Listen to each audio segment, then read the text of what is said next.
Thank you very much, and it's a pleasure to be here. So it's wonderful to be part of the Biennale and this particular initiative.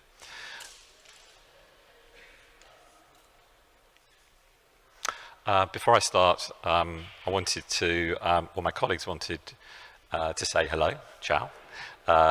This is a testament to the creative energy of 300 people, which projects like this couldn't happen.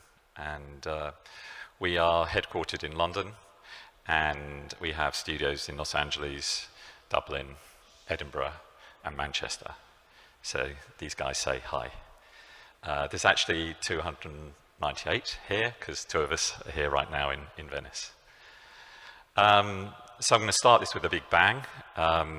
And you might be familiar with this from Acme's talk just now. This is set within the context of the 2012 Olympic and Paralympic Games, a time of great optimism and energy for London, and arguably an opportunity for the Olympic Games to really think about legacy and think about the future.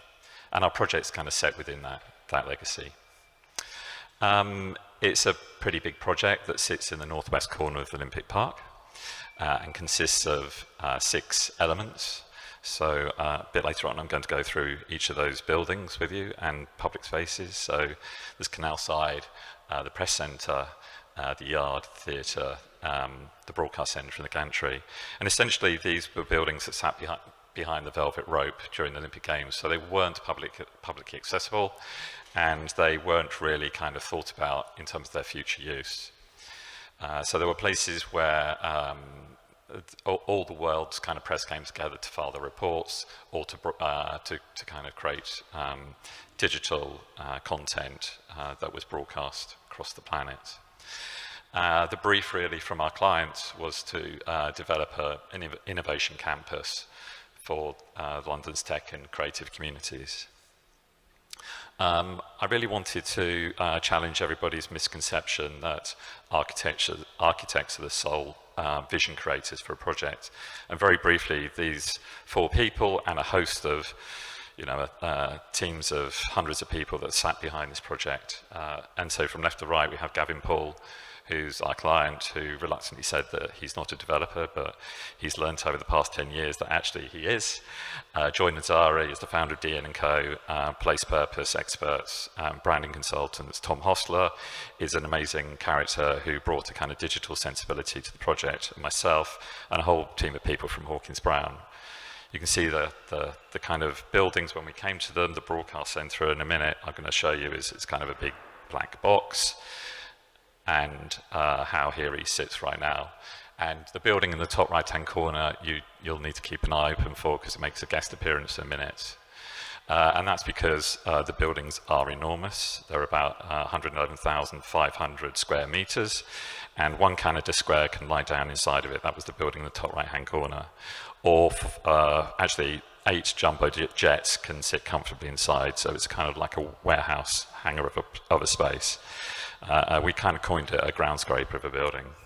And this is the scale inside, 10 meters high of the Broadcast Centre with another 10 meters on top, that houses a number of really interesting tenants, a kind of community of universities and entrepreneurial businesses, creative businesses, all kind of coming together in the pursuit of innovation.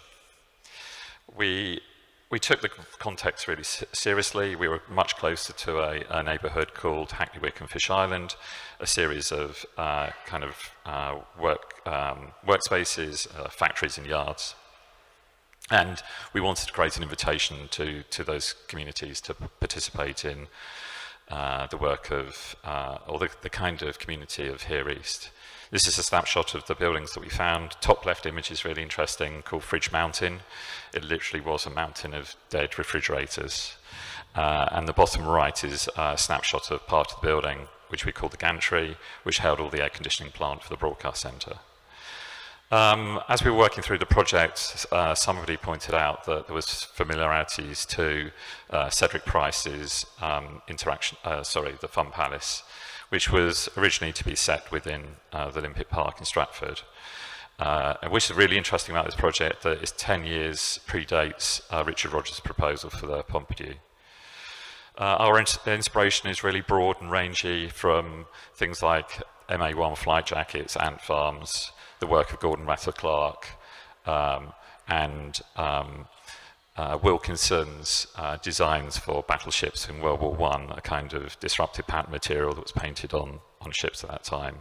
We made a very, very big drawing, which kind of pulled together a collage of our own proposals. So the Broadcast Centre, we developed, it was a massive building, 285 metres long by about 150 metres wide. We developed a strategy of a crust and a core, so making much smaller spaces that were naturally lit, a 16-metre kind of perimeter arrangement. Within the two 10-metre high spaces, we were able to kind of put in 2 additional floors at 5 metres. And then we created these cuts following kind of Gordon Rather Clark's inspiration, which you can see here. The Broadcast Centre, as I said before, hosts a whole series of business which take advantage of that crust and the core, some occupying the crust, like the V&A, who also have a kind of outpost in here for its collections and research centre. And bottom left is the project we did for University of London. We developed a number of places within the buildings for chance encounter and collaboration through these suspended meeting rooms and bespoke furniture. The building was given a new identity through this digitally printed facade, the first of its kind in Europe, with over 8 million digitally printed ceramic baked dots on its elevation. The press centre was a building, a grade A building, really, that didn't need much work other than kind of some careful surgery to it. And you can see here that it's sit within the context of the canal, not like the canals here in Venice, but a very different kind of post-industrial heritage. Cross-section which shows amenity that faces west across that canal space. And businesses that range from a digital innovation centre, an incubator and workspace, co-workspace on the left, and a disruptive business that's making plywood doors for IKEA kitchens, and they call themselves Plykea, which is a really lovely thing. And then a whole host of spaces within the press centre that kind of encourage interaction and a sense of community.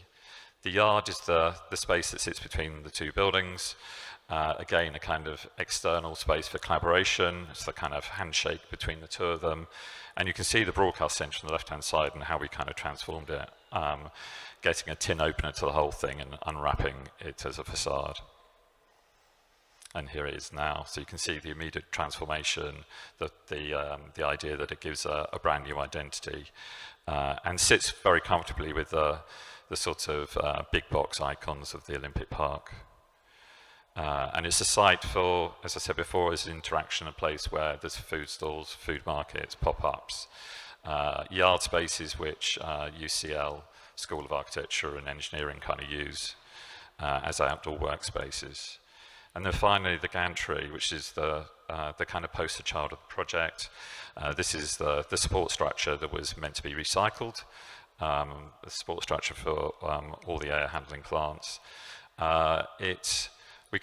This is a leap of imagination. We imagine this as like shelves within a cabinet of curiosity, a time in the Enlightenment where collectors were bringing together these strange objects, trying to make sense of the emerging world. So scientists, naturalists, artists were bringing these strange objects as part of their grand tour, and probably as part of visiting cities like Venice. And we imagined that actually we're in a kind of new Enlightenment paradigm where we are trying to make sense of the future.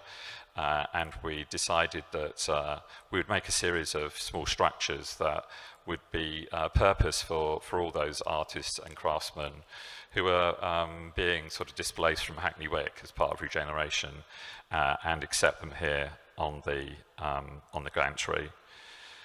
So you see the images going into a kind of how it is today. So from image to realization, it's very, very close. And the building images are are really drawn from the inspiration of the site. So that white building is Fridge Mountain. So we just wanted to kind of create a trace and encourage people to think about the context of these buildings. The whole of Here East accommodates 5,500 people, a very rich and diverse community, which we are very pleased. We're also really interested about how they've accommodated or how they've kind of used the buildings in very unexpected ways. This project has led to a piece of research we did about 5 years ago, which looked at the phenomena of industrial rehabilitation or rehabilitation, a new space for opportunity, and we published this quite recently. I wanted to kind of end with this quote by Cedric Price of the Fun Palace, which you saw before, that the Fun Palace wasn't about technology, it was about people, which is very fitting, given that's exactly what Here East is all about. Thank you very much.